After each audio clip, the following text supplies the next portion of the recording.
পৌষ সংক্রান্তির আগে ভিড় বাড়ছে গঙ্গাসাগরে। দেশের বিভিন্ন প্রান্ত থেকে ইতিমধ্যেই জড়ো হয়ে গেছেন পুণ্যার্থীরা। সকাল থেকেই চলছে গঙ্গা স্নান। গঙ্গাসাগরে নিরাপত্তায় রয়েছে এনডিআরএফ, কোস্টগার্ড এবং পুলিশ। সকাল থেকেই গঙ্গাসাগরে পুণ্যার্থীদের ভিড়। বিভিন্ন জায়গা থেকে, বিভিন্ন জেলা থেকে, বিভিন্ন দেশের বিভিন্ন প্রান্ত থেকে জড়ো হয়েছেন পুণ্যার্থীরা। সকাল থেকেই চলছে গঙ্গা স্নান এবং যাতে কোনো রকম অপ্রীতিকর ঘটনা না ঘটে সেই কারণে কিন্তু নিরাপত্তা ব্যবস্থাও জোরদার রয়েছে। এনডিআরএফ, কোস্টগার্ড, পুলিশ রয়েছে। আরও এই বিষয় নিয়ে আর একটু আপডেট নিয়ে নেওয়া যাক। সকাল থেকে গঙ্গাসাগরের ঠিকই ছবি, কারণ প্রচুর পুণ্যার্থীরা আসছেন। অর্পণ আমাদের সঙ্গে রয়েছে, আরও বিস্তারিত বলবে। অর্পণ, পুণ্যার্থীদের ঢল সকাল থেকেই চোখে পড়ার মতো। নিরাপত্তা ব্যবস্থা কতটা রয়েছে, ঠিকই কি দেখছো আজ সকাল থেকে? দেখো, ত্রিস্তরীয় নিরাপত্তা তৈরি করা হয়েছে এখানে। স্থলপথে, জলপথে এবং আকাশপথেও নজরদারি চালানো হচ্ছে।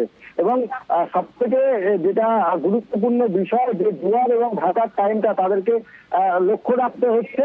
এবং তার মধ্যেই ওয়াচ টাওয়ার থেকে এবং জলপথে সেখানে এই যারা পুলিশ কর্মী রয়েছেন, এনডিআরএফ রয়েছেন, কোস্টগার্ড রয়েছেন, তারা সেখানে নজর রেখেছেন। এবং আগামীকাল এই পুণ্য স্নান, সেই পুণ্য স্নানের আগেই যেভাবে দেখা যাচ্ছে যে মানুষের ঢল নেমেছে, সেই মানুষ যারা পুণ্যার্থী যারা এসছেন তারা চাইছেন যে এই কিছুটা সময় আগে হলেও তারা স্নান সেরে নিচ্ছেন। এবং পুলিশ প্রশাসনের তরফ থেকে প্রশাসনিক আধিকারিক যারা রয়েছেন তারা পুরো বিষয়টা নজর রেখেছেন।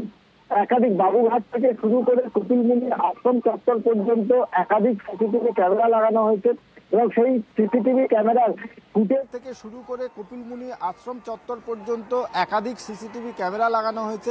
এবং সেই সিসিটিভি ক্যামেরার ফুটেজ সরাসরি আসছে কন্ট্রোল রুমে। সেখানে যেরকম রাস্তার উপরে নজর রেখেছেন প্রশাসনিক কর্তারা, তেমনি এই মেলা চত্বরের প্রত্যেকটি অংশের তারা নজর রেখেছেন বিভিন্ন জায়গায় ওয়াচ টাওয়ারের মাধ্যমে।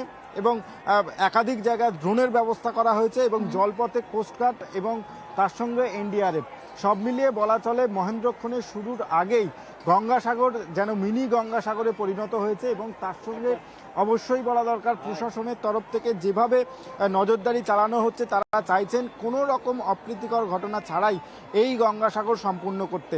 আজ সকাল থেকে যেটা ছবি ধরা পড়েছে, যে বিভিন্ন প্রান্ত থেকে যারা এসছেন তারা কিন্তু এসেই স্নান শুরু করেছেন, তারপরে কপিলমুনির আশ্রমে পুজো দিতে যাচ্ছেন। এবং যারা প্রশাসনিক কর্তারা রয়েছেন, সকাল থেকে আমরা দেখেছি বিভিন্ন সমুদ্র সৈকতের যে অংশে সেখানে তারা নজর রেখেছেন। এবং আগামীকাল মধ্যরাতের পর থেকে পুণ্য স্নান শুরু হবে। মকর সংক্রান্তির যে পুণ্য স্নান, সেই পুণ্য স্নান শুরু হবে। তার আগেই গঙ্গাসাগর মেলায় এখনো পর্যন্ত যা পুণ্যার্থী এসেছেন প্রায় 10 লক্ষেরও অধিক। তবে আজকে বিকালের পরে তার সংখ্যাটা জানানো হবে প্রশাসনিকভাবে, কত মানুষ এসছেন, কত মানুষ তারা এখনো পর্যন্ত স্নান সেরে ফিরে গেছেন। তবে সবকিছুই এখনো পর্যন্ত 24 ঘন্টা, অর্থাৎ আগামীকাল মধ্যরাতের পর পুণ্য স্নান, তার আগেই মানুষের ঢল গঙ্গা একেবারে, অর্থাৎ পূর্ণ স্নানের আগেই মানুষের ঢল চোখে পড়ার মতো। একেবারে অনেক ধন্যবাদ অর্পণ, আবারও তোমার থেকে আপডেট নেব। পৌষ সংক্রান্তিতে আগেই কিন্তু ভিড় বাড়ছে গঙ্গাসাগরে। দেশের বিভিন্ন প্রান্ত থেকে জড়ো হচ্ছেন পুণ্যার্থীরা। সকাল থেকেই চলছে সেখানে গঙ্গা স্নান। গঙ্গাসাগরের নিরাপত্তায় রয়েছে এনডিআরএফ, কোস্টগার্ড এবং পুলিশ।